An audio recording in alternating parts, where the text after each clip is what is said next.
Hello everybody, welcome back to my channel Imaginary Classes. So we are discussing chapter 5 Popular Struggles and Movement.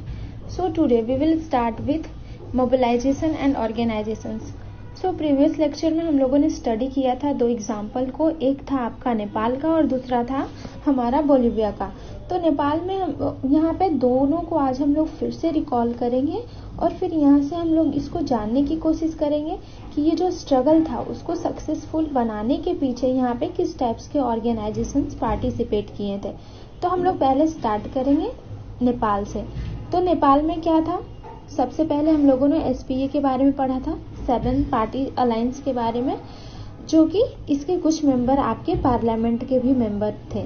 और दूसरा यहाँ पे party था आपका Maoist group का, जिसको कि नेपाली कम्युनिस्ट पार्टी के नाम से भी जाना जाता है, जो कि पार्लियामेंट्री डेमोक्रेसी पे विश्वास नहीं रखता था. अब ये दोनों ऑर्गेनाइजेशंस को छोड़ के भी यहाँ पे और भी बहुत सारे ऑर्गेनाइजेशंस इसमें पार्टिसिपेट किए थे इनडायरेक्टली बेस में, जैसे कि कुछ मेजर लेबर यूनियंस भी इसमें पार्टिसिपेट किया था और साथ ही उन लोगों का फेडरेशंस भी इसको ज्वाइन किया था. और साथ ही साथ यहाँ के और भी बहुत सारे ऑर्गेनाइजेशंस पार्टिसिपेट किए थे, like organisations of indigenous people, teachers, organisations of teachers, organisations of lawyer and human rights groups etcetera वगैरह.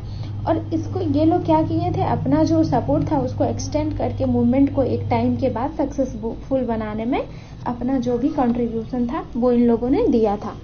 तो ये हो गया पहला हम लोगों का नेपाल का. दूसरा हम लोग यहाँ पे स्टडी करेंगे बोलिविया के बारे में. तो बोलिविया में क्या हुआ था, कोई एक स्पेसिफिक पॉलिटिकल पार्टी इसमें पार्टिसिपेट नहीं किया था. यहाँ पे बहुत सारे पीपल साथ में आए और एक ऑर्गेनाइजेशन फॉर्म किए जिसको कि नाम पड़ा फेडेक. और इस जो ऑर्गेनाइजेशन था इसमें मेनली थे आप लोगों के लोकल प्रोफेशनल्स, ठीक है. और इसमें कौन कौन आते हैं, तो जैसे इंजीनियर्स हो गया, इन्वायरमेंटलिस्ट हो गया, ये लोगों का सपोर्ट था. इन लोगों को छोड़ के इसके बाद और भी फेडरेशंस ऑफ फार्मर का इसमें सपोर्ट था, जो कि इरिगेशंस वगैरह पे रिलाइड थे. साथ में यहाँ पे फैक्ट्री फार्मर्स का भी था इसमें सपोर्ट.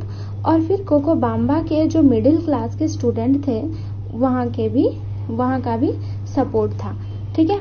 तो और एक साथ ही साथ एक सोशलिस्ट पार्टी का भी सपोर्ट था इसमें, जो कि 2006 में यहाँ पे क्या किया था, गवर्नमेंट फॉर्म किया था. तो दोनों एग्जांपल्स से हम लोगों को क्या पता चलता है कि किसी भी डेमोक्रेटिक कंट्री में क्या होता है कि कोई भी स्ट्रगल होता है उसको सक्सेसफुल बनाने के पीछे उसके पीछे डिफरेंट काइंड्स ऑफ ऑर्गेनाइजेशंस का हाथ होता है, मतलब उनका कंट्रीब्यूशन होता है. तो ये जो ऑर्गेनाइजेशंस होता है ये मेनली टू टाइप्स में अपना रोल को प्ले करते हैं. एक होता है जो आपका डायरेक्टली पार्टिसिपेशंस होता है और दूसरा होता है इनडायरेक्ट पार्टिसिपेशंस. तो डायरेक्ट पार्टिसिपेशंस कैसे होता है, तो ये लोग क्या करते हैं, पॉलिटिकल पार्टीज के थ्रू पावर में अपना पार्टिसिपेशंस देते हैं. जैसे कि मान लो कोई ऑर्गेनाइजेशन हुआ और बाद में वो अपना एक पॉलिटिकल पार्टी क्रिएट किया, कंटेस्ट किया इलेक्शन और बाद में गवर्नमेंट फॉर्म किया. तो यहाँ से इनका हो गया डायरेक्ट पार्टिसिपेशन. अब क्या होता है कि मे भी हर इंसान के पास वो डिजायर ना हो कि वो डायरेक्टली पॉलिटिक्स में पार्टिसिपेट करे, और मे भी उनके पास स्किल्स भी ना हो जो पॉलिटिकल पार्टीज में के लिए चाहिए होता होगा. तो यहाँ पे क्या कर सकते हैं, आप इनडायरेक्टली भी इसमें पार्टिसिपेट कर सकते हैं और आपका जो डिमांड है उसको गवर्नमेंट के सामने रख सकते हैं और उसको फुलफिल करवा सकते हैं. लाइक आप एक ऑर्गेनाइजेशन या फिर अंडरटेकिंग एक्टिविटीज फॉर्म कर सकते हैं और वहां से आपका जो इंटरेस्ट और व्यू पॉइंट है उसको आप प्रमोट कर सकते हैं. तो ऐसे ऑर्गेनाइजेशंस को क्या कहा जाता है, तो ऐसे ऑर्गेनाइजेशंस को इंटरेस्ट ग्रुप और प्रेशर ग्रुप्स कहा जाता है.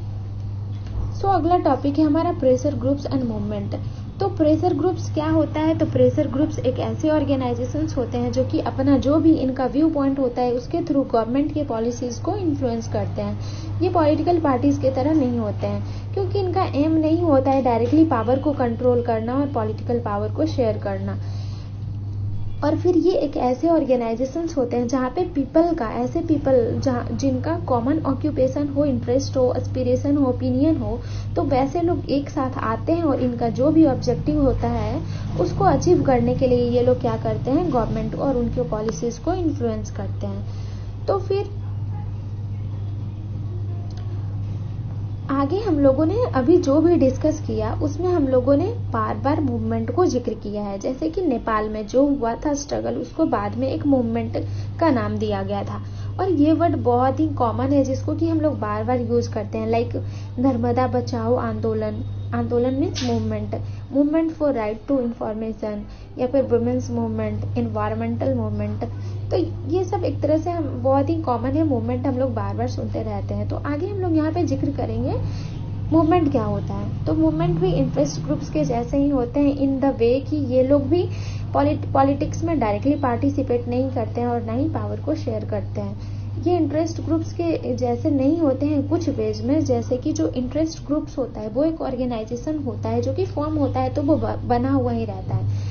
वहीं ये जो मूवमेंट ग्रुप्स होता है ये लूज होता है, ऑर्गेनाइजेशन होता भी है तो लूज, और साथ में इनका जो भी डिसीजन होता है वो मोर इनफॉर्मल एंड फ्लेक्सिबल होता है, बहुत ही फ्लेक्सिबल होता है। और साथ ही साथ ये जो फॉर्म होता है वो स्पॉन्टेनियस मास पार्टिसिपेशन के द्वारा ये फॉर्म होता है। अगला टॉपिक है हमारा sectional interest groups and public interest groups. ये टाइप्स ऑफ इंटरेस्ट ग्रुप्स है। तो पहला हम लोग यहाँ पे स्टडी करेंगे सेक्शनल इंटरेस्ट ग्रुप्स। तो ये उस टाइप्स के ग्रुप्स होते हैं जो कि एक पार्टिकुलर सेक्शंस के इंटरेस्ट को प्रमोट करता हो, या फिर एक ग्रुप ऑफ सोसाइटी को बस क्या प्रमोट करता हो, लाइक ट्रेड यूनियंस हो गया, बिजनेस एसोसिएशंस हो गए। तो यहाँ पे ट्रेड यूनियन का अगर हम लोग बात करें तो ट्रेड यूनियन में बस ट्रेड यूनियन से रिलेटेड जो भी पीपल होंगे वहाँ पे उनका जो इंटरेस्ट होगा उसको प्रमोट किया जाएगा। तो ये बस क्या हो गया, एक पार्टिकुलर सेक्शन से रिलेटेड हो गया। तो यहाँ पे तो ये हो जाएगा कि एक रिप्रेजेंट करता है अपना सेक्शंस को रादर देन होल सोसाइटी। तो इनका प्रिंसिपल कंसर्न क्या होता है, प्रिंसिपल कंसर्न इनका होता है betterment and wellbeing of their own members rather than whole society. ठीक है, ये हो गया first types of interest groups जिसको कि सेक्शनल इंटरेस्ट ग्रुप्स के नाम से जाना जाता है। जो सेकेंड टाइप्स का इंटरेस्ट ग्रुप्स होता है उसको पब्लिक इंटरेस्ट ग्रुप्स के नाम से जानते हैं हम लोग, जिसको कि प्रमोशनल ग्रुप्स के नाम से भी बुलाया जाता है।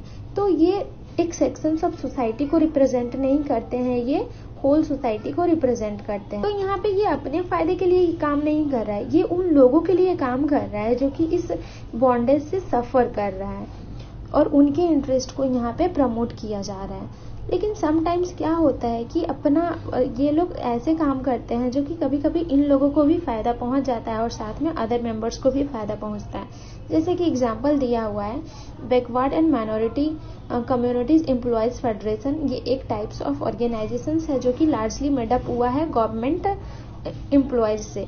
ये कैंपेन करते हैं अगेंस्ट कास्ट डिस्क्रिमिनेशन। ये एड्रेस तो करते हैं अपने मेंबर्स के प्रॉब्लम को जो कि सफर कर रहा होता है डिस्क्रिमिनेशन से, मतलब कास्ट डिस्क्रिमिनेशन से, लेकिन इनका प्रिंसिपल कंसर्न है with social justice and social equality for entire society, जहाँ से कि पूरे इंटायर सोसाइटी को फायदा पहुंचे एक सोशल जस्टिस और सोशल इक्वालिटी के थ्रू। टॉपिक है हमारा मूवमेंट ग्रुप्स। तो मूवमेंट ग्रुप्स को अभी हम लोगों ने थोड़ा देर पहले ही थोड़ा स्टडी किया था, तो यहाँ पे हम लोग मूवमेंट ग्रुप्स को जिक्र नहीं करेंगे, उसके टाइप्स को स्टडी करेंगे। तो मूवमेंट ग्रुप्स जो होता है वो 2 टाइप्स का होता है। First types of movement groups को कहा जाता है इशू स्पेसिफिक मूवमेंट, और दूसरे टाइप्स जो होते हैं उसको कहा जाता है जनरल मूवमेंट। ठीक है, तो इशू स्पेसिफिक मूवमेंट क्या होता है, आप नाम से ही अंदाजा लगा सकते हो कि जो एक इशू से रिलेटेड हो, एक इसका इशूज होगा, एक स्पेसिफिक इशूज होगा और एक लिमिटेड टाइम के बाद ये खत्म हो जाएगा अगर इसका जो ऑब्जेक्टिव है वो फुलफिल हो जाए। तो एग्जाम्पल के लिए हम लोग नेपाल का मूवमेंट जो हुआ था उसको यहाँ पे बोल सकते हैं। नेपाल में क्या हुआ था, वहाँ के जो पीपल थे वो लोग डेमोक्रेसी को दोबारा से इस्टेब्लिश करना चाहते थे, और इसके कारण उन लोगों ने क्या किया था, वहाँ पे मूवमेंट किया था। एक टाइम के बाद उनका जो डिमांड था वो फुलफिल हो गया, तो क्या हुआ, फिर से जो मूवमेंट था वो खत्म हो गया। ये हो गया आपका फर्स्ट टाइप्स जिसको कि हम लोग इशू स्पेसिफिक कह सकते हैं। जो सेकेंड टाइप्स होता है वो होता है आपका जनरल मूवमेंट। ठीक है, जनरल मूवमेंट में क्या होता है, ये भी पहले एक इशू स्पेसिफिक टाइप में ही होता है, एक सिंगल इशूज का बात करता है। लेकिन धीरे धीरे क्या होता है, यहाँ पे बहुत सारे इशूज क्रिएट होना स्टार्ट हो जाते हैं जो कि बहुत लॉन्ग टाइम के लिए चलता है, जिसको कि जनरल मूवमेंट कहा जाता है। एग्जाम्पल हम लोग ले सकते हैं यहाँ पे इन्वायरमेंटल मूवमेंट को। आप एक बार इन्वायरमेंटल मूवमेंट के बारे में सोचो क्या इन्वायरमेंट में एक स्पेसिफिक टॉपिक का हम लोग बात कर सकते हैं? तो आंसर आएगा नहीं, क्योंकि इन्वायरमेंट में बहुत सारे टॉपिक आते हैं। अब यहाँ पे अगर हम लोग इन्वायरमेंट को प्रोटेक्ट करने का बात करें तो यहाँ पे टाइप्स ऑफ स्कोप आना स्टार्ट हो जाएगा। लाइक अब प्रोटेक्ट करना है तो वही बायोडाइवर्सिटी को आप प्रोटेक्ट करो, वहीं दूसरे साइड हम लोग पॉल्यूशन से फाइट करने का बात करेंगे। फिर अगला पॉइंट आ जाएगा हमारा ग्लोबल वार्मिंग, उसी तरह से डिफॉरेस्टेशन आएगा, ओवर पॉपुलेशन आएगा। तो ये सारे जो इश्यूज हैं वो इन्वायरमेंट से ही रिलेटेड है।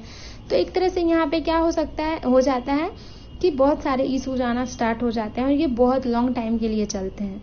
तो ऐसे इश्यूज को क्या कहा जाता है? ऐसे इश्यूज को जनरल मूवमेंट का नाम दिया जाता है। एग्जाम्पल में यहाँ पे दिया हुआ है NAPM के बारे में, national alliance for people's movement के बारे में, जो कि एक ऑर्गेनाइजेशन है और वो ऑर्गेनाइजेशन के लिए काम करता है।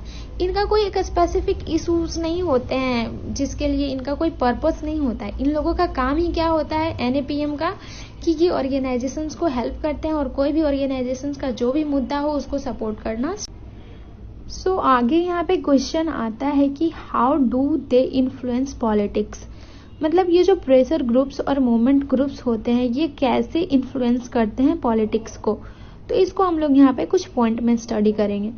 फर्स्ट पॉइंट है हमारा, ये जो पॉलिटिकल पार्टीज प्रेशर ग्रुप्स और फिर मूवमेंट ग्रुप्स होता है, ये ऑर्गेनाइज करता है कैंपेन्स, मीटिंग्स या फिर पिटिशंस भी फिल करता है, जिसके थ्रू ये लोग जो होते हैं पब्लिक सपोर्ट और फिर सिंपैथी उसको गेन करना चाहते हैं अपने गोल और एक्टिविटी को अचीव करने के लिए। और साथ ही साथ ये लोग मीडिया को भी इन्फ्लुएंस करने का बहुत ही कोशिश करते हैं ताकि इनका जो इश्यूज है उनको प्रॉपर अटेंशन मिल सके। ये हो गया फर्स्ट पॉइंट। सेकेंड पॉइंट है कि ये जो ऑर्गेनाइजेशंस होते हैं ये कभी कभी क्या करते हैं, प्रोटेस्ट एक्टिविटी और स्ट्राइक्स भी ऑर्गेनाइज करते हैं। साथ में साथ जो गवर्नमेंट का प्रोग्राम्स होता है उसको भी डिसरप्ट करते हैं, जिसके थ्रू ताकि गवर्नमेंट जो है वो इनके जो डिमांड है उस पर अटेंशन दे सके और उन पे काम कर सके। अगला पॉइंट है हमारे पास कि और कुछ ऑर्गेनाइजेशंस ग्रुप होते हैं लाइक बिजनेस ग्रुप्स, ये लोग क्या करते हैं, प्रोफेशनल लॉबिस्ट या स्पॉन्सर एक्सपेंसिव एडवर्टाइजमेंट का यूज करते हैं। और समटाइम्स तो होता है कि प्रेशर ग्रुप्स या फिर मूवमेंट ग्रुप्स के कुछ मेंबर जो होते हैं वो ऑफिशियल बॉडीज या कमिटीज में पार्टिसिपेट करते हैं, जहां से ये लोग गवर्नमेंट को एडवाइस भी देते हैं। अगला पॉइंट है हमारा कि समटाइम्स क्या होता है कि जो प्रेशर ग्रुप्स होते हैं कुछ पॉलिटिकल पार्टीज के लीडर के द्वारा ही फॉर्म किया होता है। लाइक हम लोग इंडिया में बात कर सकते हैं कि यहाँ पे मोस्टली जो ट्रेड यूनियंस और स्टूडेंट का ऑर्गेनाइजेशंस होते हैं वो पॉलिटिकल पार्टीज के लीडर द्वारा ही स्टेब्लिश किया गया है या फिर उनके द्वारा एफिलिएट किया गया है। ठीक है, तो ये हो गया यहाँ से। अगला पॉइंट है हमारे पास कि समटाइम्स क्या होते हैं कि पॉलिटिकल पार्टीज जो होते हैं वो ग्रो आउट होते हैं मूवमेंट से ही। एग्जाम्पल है हमारा असम का, यहाँ पे हम लोग ले सकते हैं असम गण परिषद के बारे में, जो कि असम के स्टूडेंट के द्वारा एक टाइम में वहाँ पे मूवमेंट किया गया था फॉरेनर के अगेंस्ट। तो यहाँ से ये जो परिषद है वो फॉर्म हुआ था।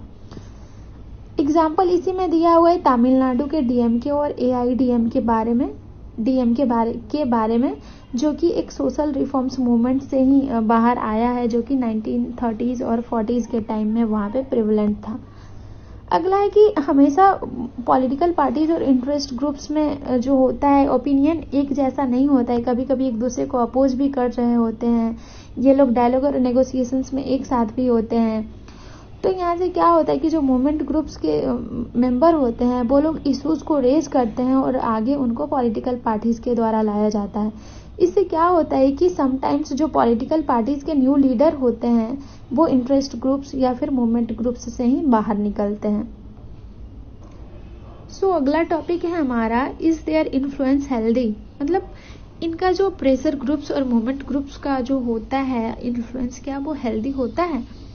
तो पहले देखा जाता था कि जो ये होता है इनका जो इंटरेस्ट होता है वो एक सेक्शन ऑफ सोसाइटी को ही प्रमोट करता है, जो कि डेमोक्रेसी में सही नहीं है।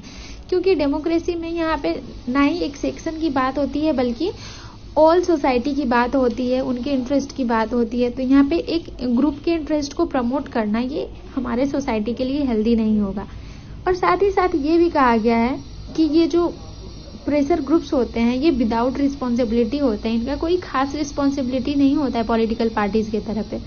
क्योंकि पॉलिटिकल पार्टीज में क्या होते हैं कि वो लोग पीपल को फेस करते हैं इलेक्शन के टाइम में, वो अकाउंटेबल होते हैं टू दी पीपल। जो डेमोक्रेसी होता है उसको डिपेंड करते हैं। लाइक क्या होता है यहाँ पे कि समटाइम्स तो ये भी हो सकता है कि गवर्नमेंट जो है वो किसी some small groups of rich या पावरफुल पीपल के प्रेशर में आके उनके फेवर में ही यहाँ पे पॉलिसीज को ला रहे हो। तो उसको काउंटर करने के लिए जो क्या होता है हमारा प्रेशर ग्रुप्स या मूवमेंट, वो ऑर्डिनरी सिटीजन के कंसर्न में यहाँ पे बात करता है।